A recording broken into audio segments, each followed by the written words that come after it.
Hey, it's Rebecca Rutherford. Welcome to the What in the Well podcast.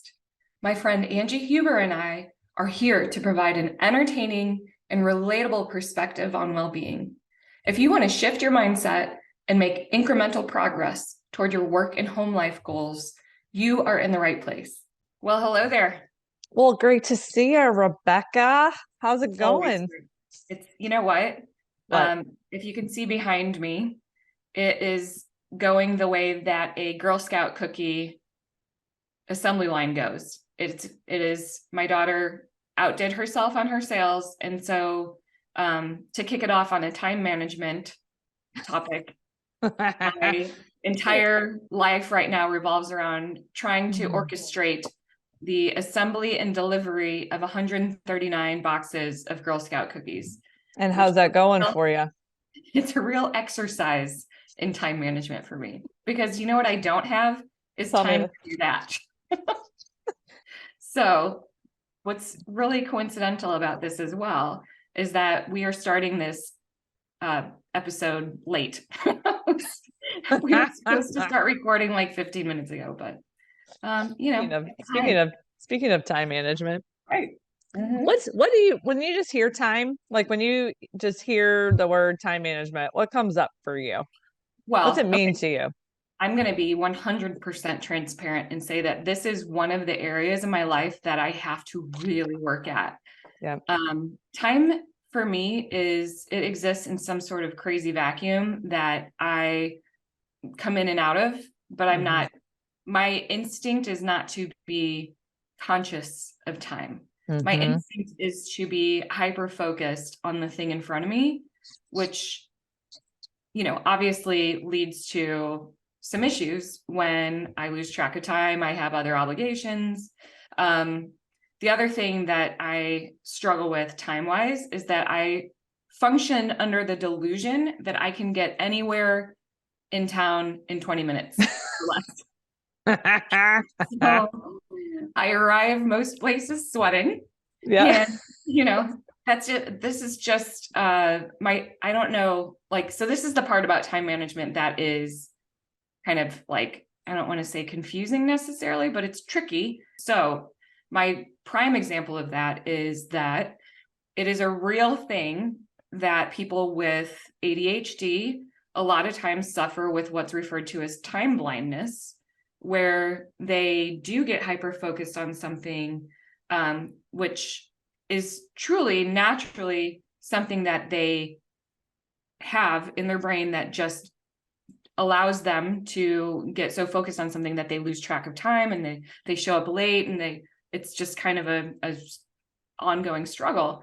And it is part of the way that their brain is wired. And so I see it all the time with my family members. I have family members, very close family members, who have ADHD, and close friends as well. So I want to acknowledge that there's multiple components to time management, some of which, again, are habit oriented, and others which are wiring oriented. Yeah.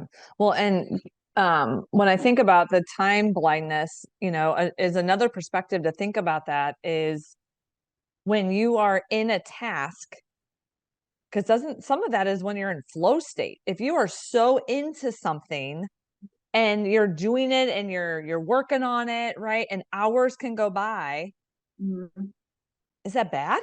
Like, I think that's flow, right? You're in flow and you're being able to be creative and innovative. And I actually love those moments when I am in flow. I thrive in that state. Just like anything else, most of us know, when you hear the word time management, what that means. But let's go ahead and give everybody a quick shout out on the actual definition of time management.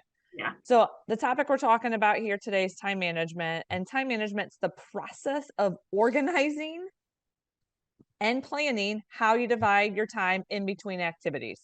So in its simplest form, it's just how do you plan and organize your time in between activities is from the moment you wake up, right, to the moment you go to sleep, and everything in between. Yeah. So how does that work? Yeah. And man, there's an article that we'll link up around that has great benefits of time management. And they're awesome, right? So when I'm looking through all these benefits, less stress, better work-life balance. You can go through all the things and everyone's like, yeah, like, of course we want all of these things. Greater Yeah. focus, you can get into flow, higher levels of productivity, blah, blah, blah, blah, blah. The list goes on and on. So it's like, there's so many benefits, but why is it so dang hard? Like, why is it so hard?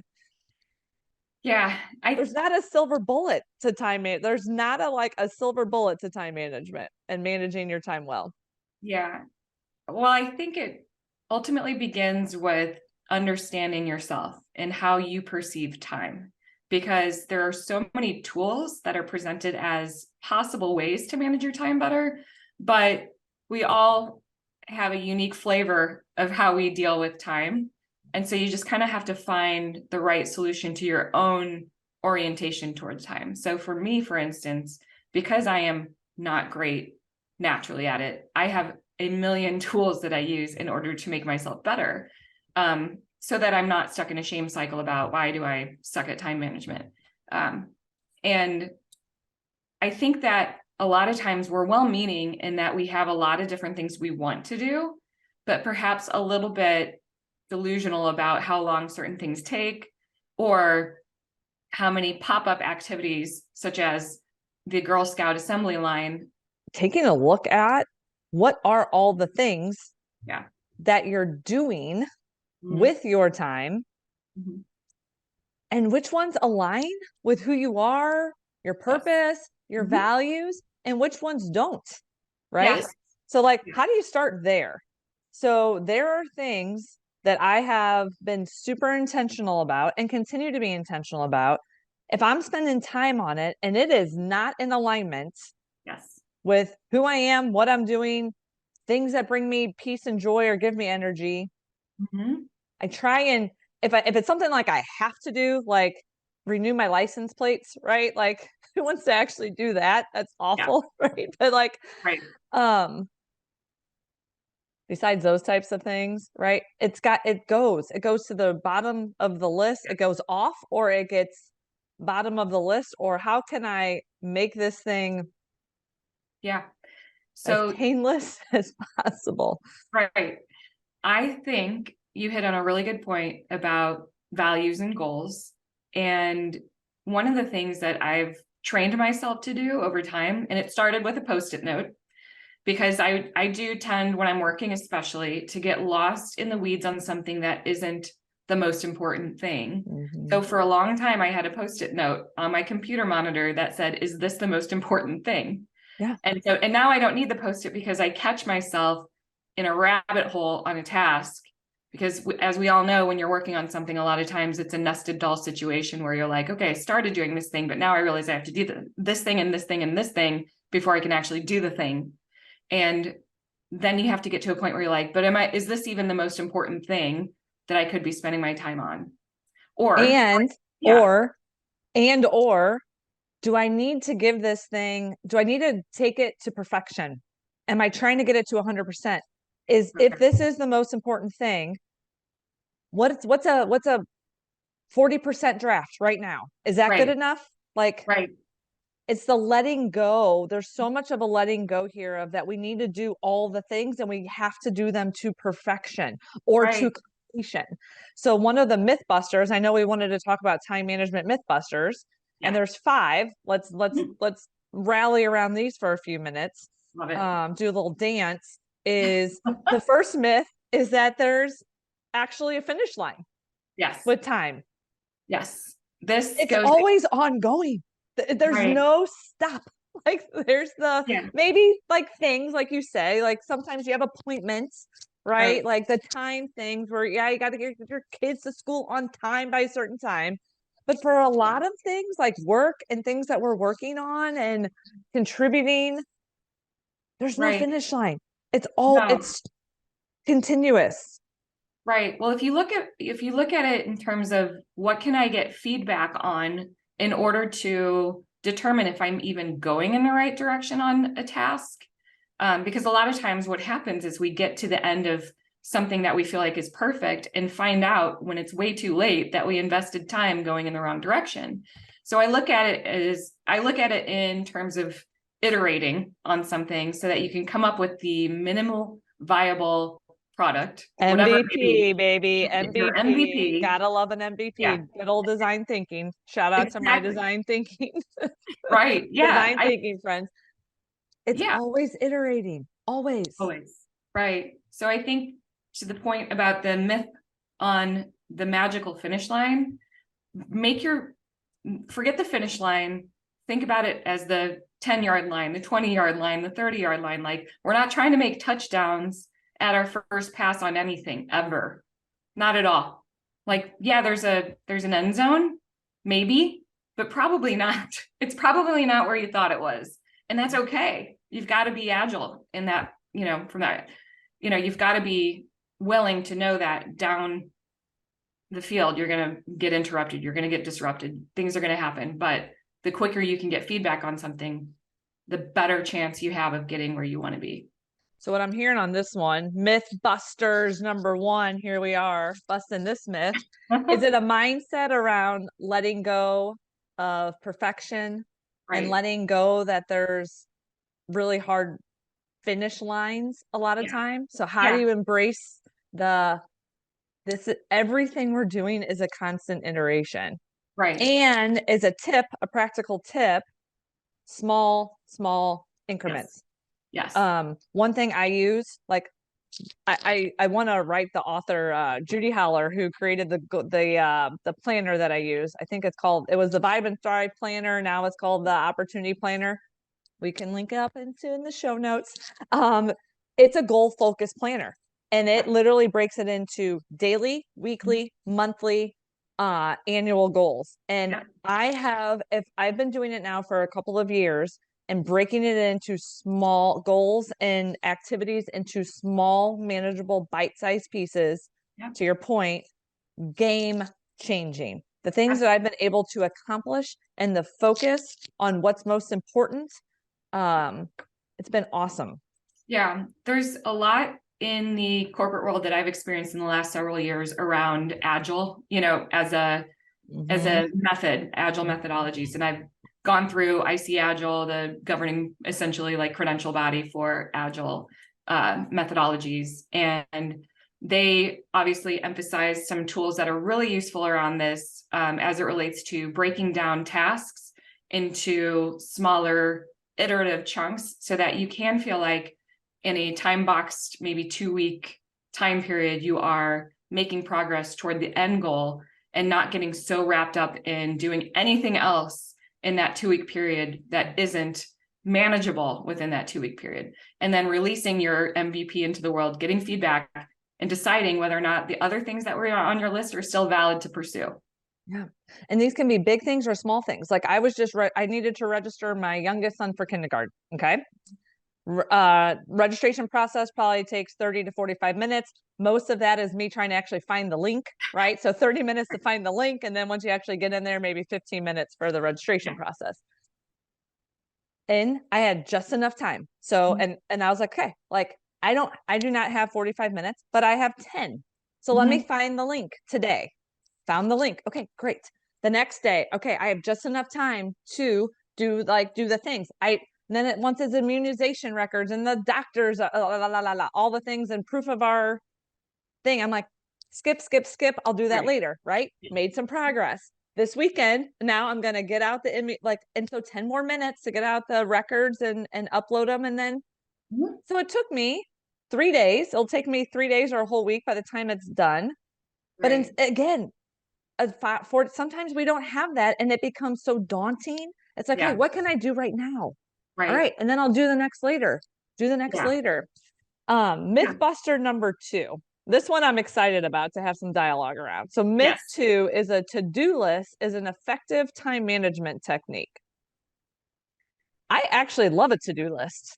So I know. When I read this, I was like, why are we busting that one? Like for me, a to-do list, what it does for me is and again, this is back in my planner, I literally write down everything I need to do.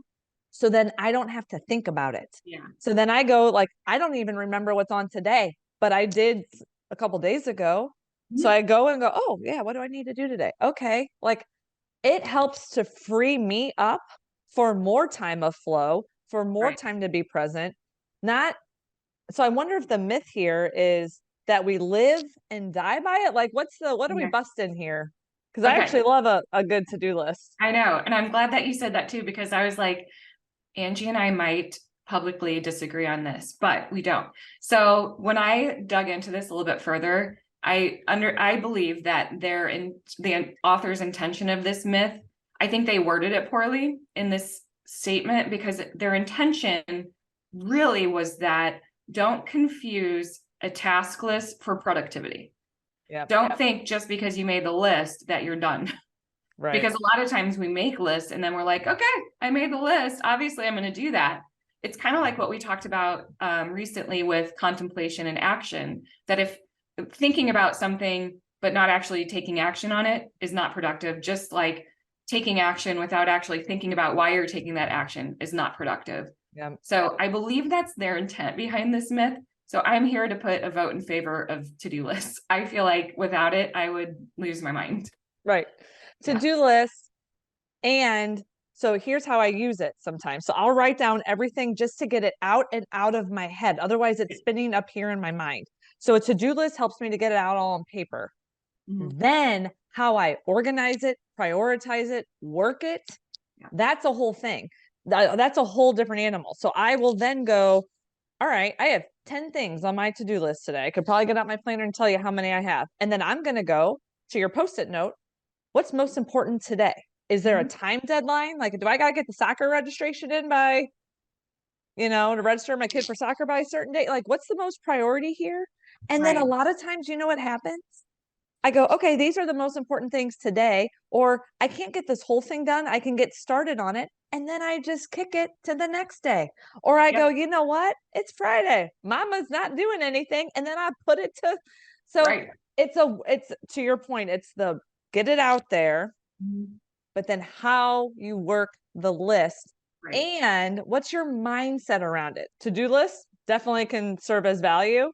It's Yes. the how, like Right. what's your mindset around it, and are you still in control, or are you letting your to-do list run you, Right. basically?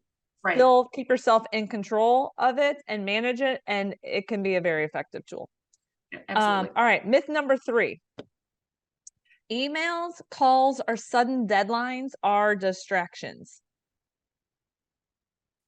Emails, calls, or sudden deadlines are distractions. So I heard once, I love this quote, is that emails are actually someone else's to-do list. Uh, yes.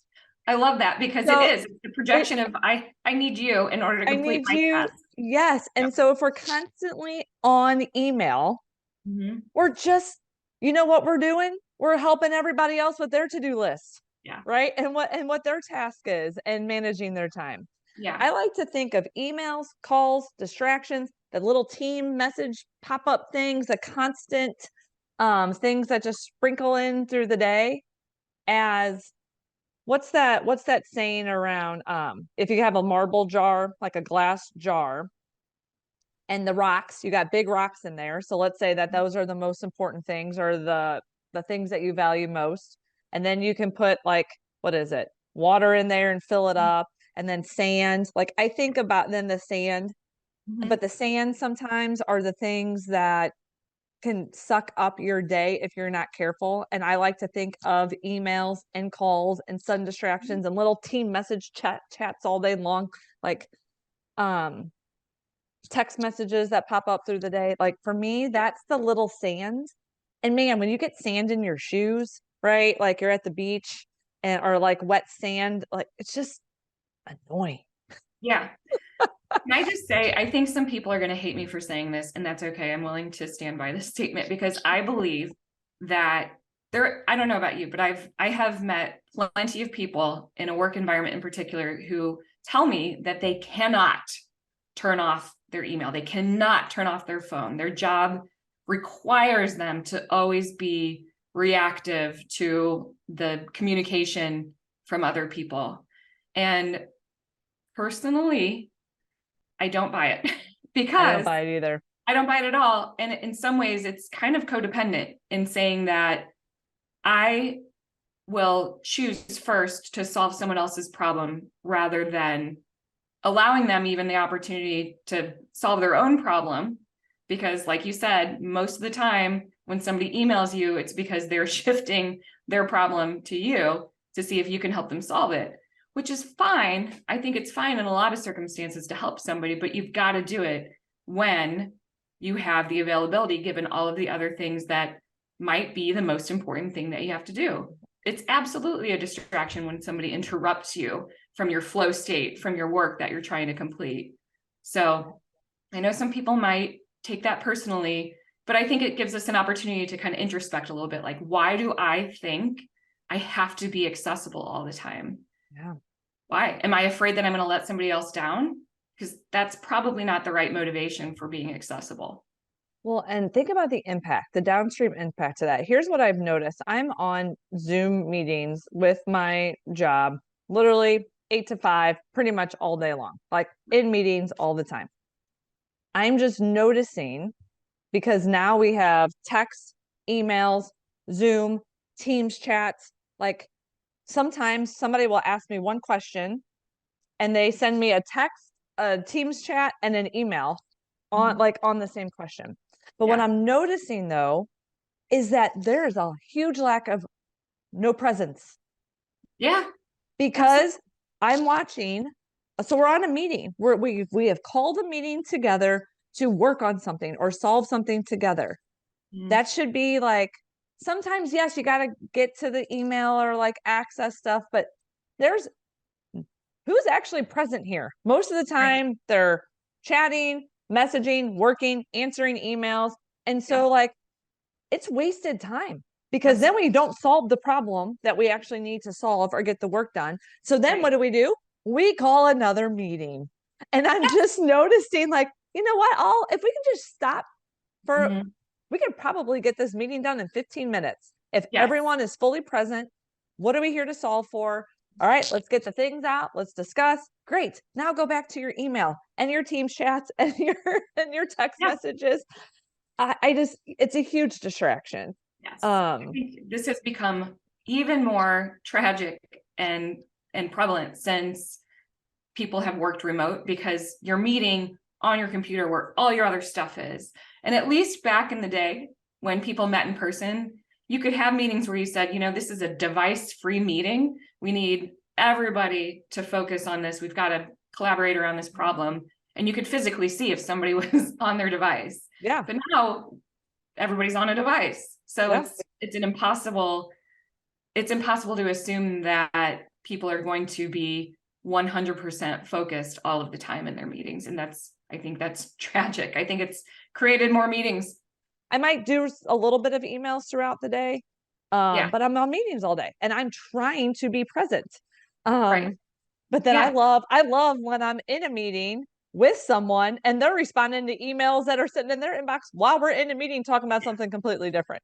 yeah. Nothing says I am not listening to you more than that.